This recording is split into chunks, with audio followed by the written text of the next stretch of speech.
जय माता दी प्यारे दर्शकों, स्वागत है आप सभी का द नॉलेज गुरु के यूट्यूब चैनल पर। इस वीडियो में जानेंगे चैत्र नवरात्रि की महाअष्टमी कब है, जाने सही डेट, पूजन विधि, शुभ मुहूर्त, पूजा विधि के बारे में आइए जानते हैं वीडियो में। तो चैत्र नवरात्रि के 9 दिनों में माँ दुर्गा के 9 अलग अलग स्वरूपों के पूजा आराधना का बड़ा महत्व है। नवरात्रि के पहले दिन कलश स्थापित किया जाता है, इसलिए साथ ही नवरात्रि की अष्टमी और नवमी तिथि दोनों दिन कन्या पूजन और हवन इत्यादि के कार्य बेहद शुभ माने जाते हैं। बता दें कि 8वें दिन महागौरी की पूजा की जाती है और नवमी तिथि को माँ सिद्धिदात्री की पूजा आराधना के साथ नवरात्रि का समापन होता है। तो आइए जानते हैं नवरात्रि की अष्टमी नवमी तिथि का शुभ मुहूर्त, कन्या पूजन का शुभ मुहूर्त, पूजा विधि के बारे में। तो चैत्र नवरात्रि की अष्टमी तिथि कब है?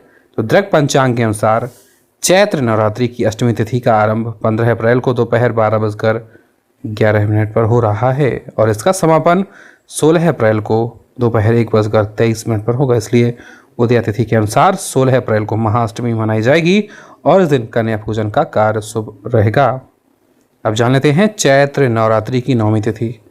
दृक पंचांग के अनुसार चैत्र नवरात्रि की महानवमी 16 अप्रैल को दोपहर 1:23 पर आरंभ होगी और 17 अप्रैल को दोपहर 3:24 पर समाप्त होगी। इसलिए उदया तिथि के अनुसार 17 अप्रैल को महानवमी मनाई जाएगी।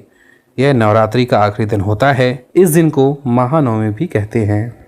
अब जान लेते हैं अष्टमी नवमी तिथि में कन्या पूजन का शुभ मुहूर्त क्या है।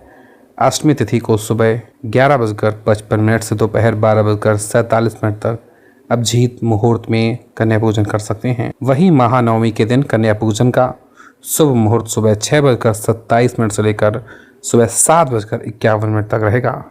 अब जान लेते हैं कन्या पूजन की विधि क्या है। तो कन्या पूजन के दिन सबसे पहले सभी कन्याओं को आमंत्रित करें। जब कन्याएं और छोटे बच्चे घर आ जाएं तो उनका जल से पैर धोएं और उनके चरण स्पर्श करें। अब उन्हें स्वच्छ आसन पर बिठाएं, फिर कन्याओं और बच्चों की कलाइयों पर मौली बांधें और उनका तिलक करें। इसके बाद उन्हें भोजन खिलाएं। कन्या पूजन के लिए हलवा और पूड़ी का प्रसाद तैयार कर लें। बच्चों को प्यार से भोजन खिलाएं और अंत में उन्हें गिफ्ट दें। उनके पैर छुएं और उन्हें उनके घर पर भेजने भी जाएं।